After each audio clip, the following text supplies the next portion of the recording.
안녕하세요. 김 팀장입니다. 21년 10월 8일 주간 매매일기를 시작하겠습니다. 지난주에 이어 주가가 계속 하락하고 있습니다. 바닥인지 아닌지 보통 주가가 한쪽 방향으로 계속 내려간다라고 하면 어, 한쪽 방향으로 힘이 계속 지속적으로 나가기 때문에, 그러니까 하락하는 힘이 강하기 때문에 한쪽 방향으로 힘이 쌓이지 않고 약간 그것을 대항하는 듯한 차트가 나오거든요. 그런데 아직까지는 그러한 차트가 나오지 않고 있어요. 그러니까 차트라는 것을 맹신해서 차트로 투자를 한다기보다 지금, 그러니까 결과잖아요. 차트는 거래를, 모든 심리와 매매를 했던 것의 거래의 결과로서 차트를 기록한 거기 때문에 지난 시간을 바라봤을 때 이랬다라는 것을 알 수 있지, 앞으로는 어떨 것이다라는 걸 예측하기는 좀 어려운 거예요. 차트가 눈에 보기 쉬워서 마치 미래를 예측할 것 같은 설명들을 하긴 하는데, 차트는 과거를 확인한다고 할 뿐 미래를 예측할 수 있는 도구는 아니다. 이렇게 생각해 주셨으면 좋겠습니다. 그런 의미에서 제가 차트를 지속적으로 보고 있고, 차트를 보는 경험을 통해서 이러한 그 상황이 벌어졌을 때 차트가 이렇게 움직였구나 라는 그 과거의 데이터를 확인할 뿐입니다. 지금까지의 차트를 확인했을 때에는 지속적으로 하락만 하고 있어요. 이것에 대항하는, 다시 상승을 하거나 횡보하고 있는 상황을 보여주고 있지 않습니다. 이거는 이제 개별 종목이 아니라 지수에 대한 차트를 말씀드리는 거예요. 지수 자체가 이렇게 힘없이 이렇게 떨어지고 있어요. 근데 그러한 와중에서도 상승하고 있는 종목도 있죠. 근데 내가 보유하고 있는 종목이 상승하고 있는 종목이 아니다라고 생각하시는 분들이 많을 거예요. 상승하고 있는 장에서 내가 보유하고 있는 것들이 상승하고 있던 종목들이 많았듯이, 하락하고 있는 장에서는 내가 보유하고 있는 종목들이 하락하고 있는 경우가 많은 겁니다. 지수라는 것은 모든 종목들에 대한 평균치를 나타내는 거니까, 지수가 하락할 때는 대부분의 종목들은 다 하락을 하고 있고, 내가 보유하고 있는 많은 종목들 중에 그 중에서도 많은 부분들이 하락하고 있다는 거.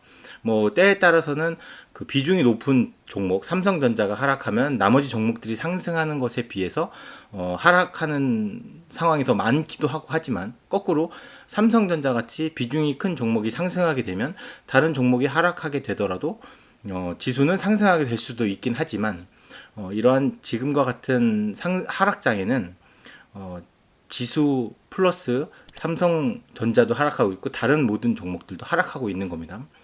그래서 내가 보유하고 있는 종목 중에 많은 종목들이 하락하고 있는 거죠. 그래서 이 하락하고 있는 종목을 어떻게 해야 해결할 수 있을까? 아니면 어떻게 해야 어떤 종목에 추가적으로 매수를 할 수 있고 견딜 수 있을까?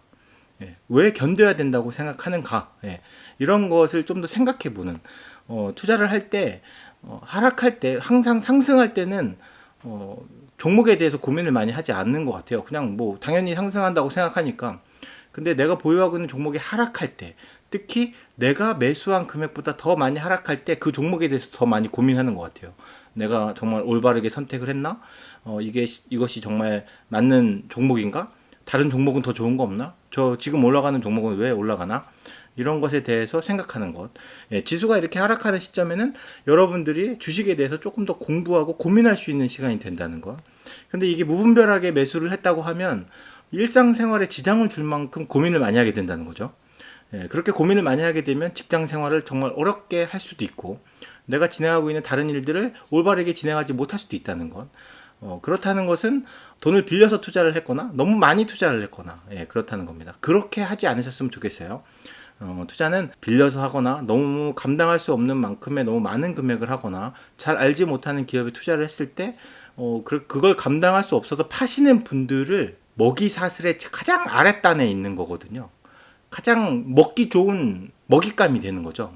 주식시장이라는 이 전쟁터에서, 동물의 왕국 같은 그런 왕국에서 가장 좋은 먹잇감이라는 겁니다. 막 무조건 상승할 것처럼 막 욕심을 내게 하고, 그 욕심에 막 자기가 갖고 있는 돈들을 막 투자하고 감당할 수 없는 비용을 막 투자를 하는 사람들이 내던질 때, 그래서 주가가 하락할 때 그거를 추가적으로 매수를 해서 그 매수를 한 것을 상승했을 때 사람들이 욕심을 또 불러일으키고, 그래서 그때 매도를 해갖고 그 먹이사슬에 이제 먹이가 되는 거죠. 그런 사람들이 되지 않기 위해서는 내가 감당할 수 있는 만큼의 투자, 그리고 인내력을 갖고 꾸준히 투자를 할 수 있는 마음이 필요한 시기인 것 같습니다. 이렇게 하락하는 장에 내가 투자하고 있는 기업들에 대한 고민을 진짜 한 번 더 해보고요. 그 기업이 과연 지속적인, 근데 지속 가능한 기업인가를 먼저 확인해야 된다는 게 뭐냐면, 이전에 상승장이 오기도 전에, 예, 뭐 화장품이나 헬스 바이오, 의료기기 뭐 이런 종목들에 대해서 엄청, 바이오 산업에 대해서 엄청 흥해서 주가가 엄청 많이 올랐던 때가 있었어요. 근데 거꾸로 지금은 화장품, 바이오 뭐 이런 종목들이 엄청 외면받고 있잖아요. 헬스케어나 이런 게. 근데 지난 시간을 한번 따져보자고. 이게 약간 사이클이라고 생각하는데, 그런 사이클이 오기 전, 그러니까 헬스케어하고 화장품 같은 것들이 발전했을 때를 생각해 본다면, 그러한 업종들이 다 지금도 과연 그러한 업종들이 망해가고 있는 상황인가? 아니면 단순히 사람들이 그것에 대해, 화장품이나 헬스 바이오에 대해서 또 외면하고 있는 것은 아닌가? 올바른 기업이 계속 운영을 하고 있고 그 기업이 계속 수익을 내고 있다고 하면, 화장품이나 헬스 바이오 쪽에서도 충분히 수익을 내고 있는 기업이 있고 안전하게 투자를 할 수 있는 경험을 할 수 있다. 그런 쪽으로도 생각을 해주셨으면, 항상 상승하는 것만 바라보게 되면 꼭지밖에 잡을 수 없다. 하락하는 걸 바라봐서 길게 장기 투자하는 방식으로 투자를 하신다면 훨씬 더 지금보다 많은 수익을 노릴 수 있다. 저 같은 경우에는 어떠한 특정한 종목이나 섹터를 딱 선정하고 싶지는 않아요. 제가 그렇게 선정할 만큼의 그런 노하우가 있는 것도 아니고 뭐 그런 지식이 있는 건 아니라고 생각하거든요. 제가 지금 헬스 바이오를 이야기하는 이유는, 제가 갖고 있는 종목 중에 헬스 바이오가 가장 하락률이 높아요. 근데 헬스 바이오가 지금까지 항상 상승했던 그 요인을 따지면, 인간은 그 노령화 사회로 갈 것이고 건강과 헬스, 그런 바이오 산업, 제약 산업에 분명히 메리트가 있다. 근데 그거는 5년이 될지 10년이 될지 20년이 될지 모른다. 근데 인간이 항상 그쪽 방향으로 나갈 것이고 그쪽으로 연구를 진행해야 되고, 그런 쪽으로 연구를 해서 제품을 만들어야 되고, 예, 제품을 만들고 그게 잘 된다고 하면 사업이 될 것이다. 라고 해서 제약과 뭐 헬스, 바이오, 뭐 의료기기 이런 쪽에서 굉장히 흥했었잖아요. 근데 지금은 완전히 그거에 대한 거꾸로잖아요. 왜 이렇게 괄시를 받아야 되느냐라고 생각해요. 물론 제가 적자를 보고 있으니까 뭐 이놈은 뭐 그거에 대해서 뭐 돈을 벌려고 뭐 하는 거 아니냐라고 생각하실 수도 있겠지만, 그런 건 아닙니다. 왜냐면 저는 누누이 말씀드리지만 모든 종목에 평균적으로 투자를 하고 있기 때문에, 특정 종목이 올라간다고 해서 뭐 더 많은 수익을 보거나 그러진 않습니다. 예. 지금도 하락하고 있는 장에서 인버스에 제가 일부분은 투자를 했다고 하잖아요. 그리고 원자재 같은 것도 투자를 하고 있거든요. 그런 종목에서도 충분히 수익을 내고 있다는 거. 그리고 영상 후반부에 제가 어떤 종목을 어떤 가격에 매매를 했다, 뭐 수량은 말씀은 안 드리지만, 그리고 비중은 어느 정도 보유하고 있다라는 것들을 월 말에 한꺼번에 이제 월별로 이제 보고를 드리고, 그리고 매주 매매했던 종목들에 대해서 업데이트를 하고 있거든요. 그런 걸 보시면 아실 거예요. 저는 ETF 위주로 투자하고 있고, 기업도 뭐 특정 기업을 많이 보유하고 있는 것보다는 두루두루 막 여러 종목들 보유하고 있다. 뭐 그 중에 뭐 화장품 종목도 있고, 헬스 바이오 뭐 그런 종목도 있고, 의료기기 종목도 있다. 뭐 이렇게 보시면 되고요. 지금 그렇게 두루두루 갖고 있는 종목 중에 헬스 바이오, 화장품 이런 것들이 되게 괄시를 받고 있는 거죠. 주가가 많이 떨어졌다는 거죠. 근데 과연 그렇게 떨어질 만한 그런 업종이고 그런 기업인가를 한 번 더 생각해 봐달라 이겁니다. 나중에 돼서 그때 샀어야 되는데, 주가는 떨어질 때 샀어야 상승할 때 수익을 많이 본다는 것을 알기 때문에, 저는 하락을 많이 하는 종목일수록 매수를 하고 상승을 많이 하는 종목일수록 매도를 합니다. 그래서 매매했던 기록을 보면 여행이나 항공 관련된 주식이 요즘에 매도가 되고 있어요. 꽤 많이 상승을 했거든요. 다음 달 정도가 되면 위드 코로나라고 해서 코로나에 관련된 그런 규제들을 완전히 다 풀으려고 정부에서 생각한다고 하는데, 주가는 항상 기대감 때문에 상승을 하고, 기대감이 현실이 됐을 때가 고점이 됩니다. 그리고 그 현실이 됐던 게 데이터로 나타났을 때 그 고점을 다시 상승하는, 고점을 추가적으로 뚫어놓고 나갈 수 있는 그런 기업이 되거든요. 근데 기대감 때문에 상승한다는 건 기업에 상관없이 무조건 상승을 계속 다 해요. 근데 그 기대감 때문에 상승했던 걸 이기고 추가적으로 상승할 때는 그만한 실적이 있어야 된다는 겁니다. 근데 우리는 그런 실적을 미리 예측하기보다는 지금 현재 그 기대감이 어디에 미쳐 있느냐를 확인할 수는 있을 거예요. 사방팔방 뉴스에서 막 그것이 오를 것이다. 전문가들도 막 유튜브에 나와갖고 다 뭐 잘 될 것이다. 이런 얘기들을 하니까요. 네, 그런 의미에서 따지면 위드 코로나하고 관련된 주는 이제 거의 뭐 꼭지가 되지 않았나라고 생각합니다. 예. 근데 이렇게 얘기하는 건 그 종목에 대해서 매수해라, 매도해라 라는 건 아니에요. 근데 좀 관심 갖게 지켜보면, 그리고 제가 투자하는 것들에 대해서도 간접적으로 경험을 해 보신다고 하면 여러분들이 투자를 하는 것에 있어서 조금이나마 그 경험을 대체해 주는 게 되지 않을까라고 해서 저도 이제 그때그때 상황에 맞춰서 떠오르는 이야기들을 이렇게 영상으로 남기고 있는 겁니다. 물론 제가 하는 얘기들이 틀릴 수도 있고, 또 어떻게 보면 또 소 뒷걸음치다가 쥐잡듯이 맞을 수도 있을 거예요. 물론 맞으면 좋겠지만 틀릴 수도 있다는 거. 예, 그러니까 저만 믿고 무조건 매매를 하시는 분은 없기를 바랍니다. 예. 어, 네, 그렇게 해서 한 주간의 하락하는 장을 저는 바라봤어요. 뭐 이렇게 증시가 하락하다 보니까 영상 자체에서는 막 다 죽으려고 하는 것 같아요. 근데 이 와중에서도 돈을 버는 사람들 분명히 있는데 그냥 지수가 떨어진다는 것에 그냥 잠잠하게 있는 것 같아요. 6월달, 8월달, 6월, 물론 1월달부터 인버스에 투자했다고 막 하는 뉴스가 나왔지만 인버스에 관련된 투자에 대한 이야기는 올해 초부터 계속 꾸준히 있었던 것 같아요. 근데 그 인버스라는 것의 매수를 어떤 사람은 6월 달에 했을 테고, 어떤 사람은 1월 달에 했을 테고, 어떤 사람은 8월 달에 했을 거란 말이죠. 근데 8월 달에 한 사람은 제대로 그냥 매수를 한 거죠. 네, 근데 내가 과연 그 시점을 맞춰갖고 매수를 할 수 있었을까? 저는 이것에는 좀 회의적이에요. 좀, 어쩌다가 운이 좋아서 맞은 거지. 그게 뭐, 저는 이제 두루두루 투자하고 있는 와중에 인버스가 있었기 때문에 인버스가 지금 수익을 나고 있는 거지. 인버스라는 것을 딱 노리고서 막 매수를 한 건 아니라는 거. 그리고 원자재 같은 경우에도 원자재는 모든 재화와 모든 서비스에 대한 기초 그런 자산이잖아요. 뭐 물론 원자재가 다 없어져 가지고 뭐 그런 거에 대한 수요가 없어질 수도 있고, 또 원자재가 너무 많아가지고 뭐 거래할 가치가 없어질 수도 있고, 뭐 흙이나 모래 이런 것들을 우리가 뭐 국가별로 거래를 하는 건 아니니까. 근데 국내 상장되어 있는 ETF에 있는 원자재 관련된 종목들만 매매해도 충분히 현재 지금 유가와 원자재 관련된 것에 대한 이슈를 좀 커버할 수 있을 정도로는 되지 않을까. 그리고 그 투자에 대한 경험을 가지기에는 좀 적절하지 않을까라고 생각됩니다.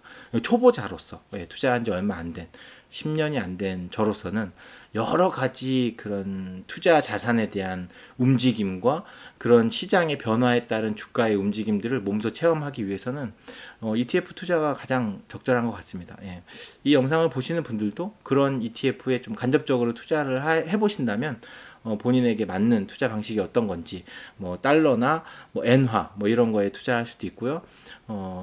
금이나 은 이런 것도 투자할 수 있는 ETF가 있으니까 충분히 다방면에 나름 전 세계의 뭐 어떤 나라보다 뭐 미국이나 뭐 영국 이런 데보다는 못하지만 한국도 꽤 많은 ETF의 종목들과 ETF로 매수할 수 있는 그런 종류들이 되게 많거든요. 해외 지수나 이런 데도 투자할 수 있으니까요. 예, 그런 경험을 쌓으신다고 하면 초보자분들도 투자 경험을 많이 얻으실 수 있는 그런 상황이 되지 않을까. 또 제 영상이 그런 투자의 경험을 대체할 수 있지 않을까. 뭐 이렇게 생각을 합니다. 그래서 이번 한 주는 매매했던 기록에 대해서 한번 알아볼게요. 이번에는 그 한국콜마하고 한온시스템이라는 기업을 새로 편입을 하게 됐습니다. 한온시스템 같은 경우에는 국민연금 보유 비중 탑 50위 안에 들어가는 기업 중에 하나고요. 한국콜마 같은 경우에는 화장품이나 그런 화장품을 OEM으로 이제 제조하는 회사예요. 근데 뭐 아까도 화장품에 대해서 말씀을 드렸지만 지난해에 바이오하고 제약이나 헬스케어 쪽으로 20년도쯤에 바이오하고 제약, 헬스케어 관련된 것들이 우리나라에서 엄청 각광을 받았었잖아요. 이제 그런 쪽으로 기업들이 운영을 하고 있고 좀 적정한 이윤과 적정한 배당을 주는 기업 중에 하나로 한국콜마를 선정하게 되었고요. 앞으로 꾸준히 기업을 지켜보고 그 기업의 상황을 좀 본다면 매매가 어떻게 이루어질지, 저는 항상 제가 보유하고 있는 비중에서 일정 부분으로 보유를 항상 하고 있고, 일정 비율로 보유를 하고 있고, 상승하면 매도하고 하락하면 매수하는 전략을 사용해서 매매를 하고 있습니다. 어떻게 보면 퀀트고요.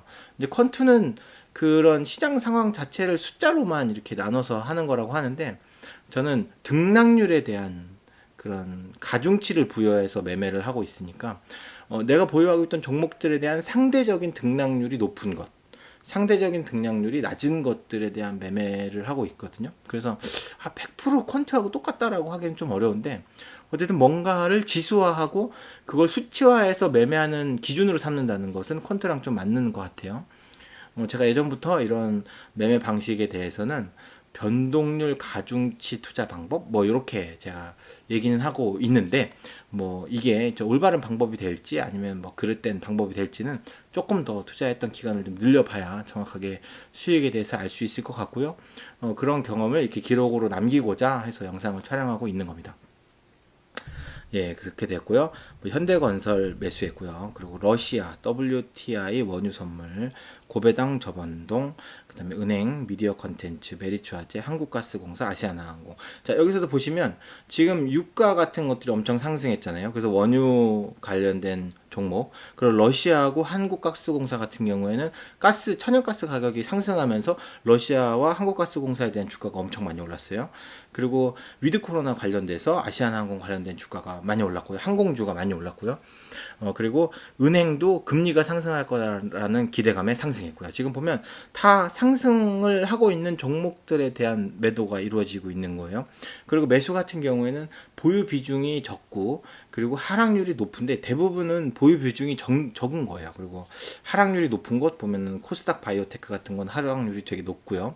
이게 이제 지금 보면 그 코로나 관련된 약이 개발됐다고 해서 코스닥 기업에 있는 제약, 그런 바이오 헬스 같은 기업들이 코로나 관련된 약을 개발하고 있는 회사들이 있다.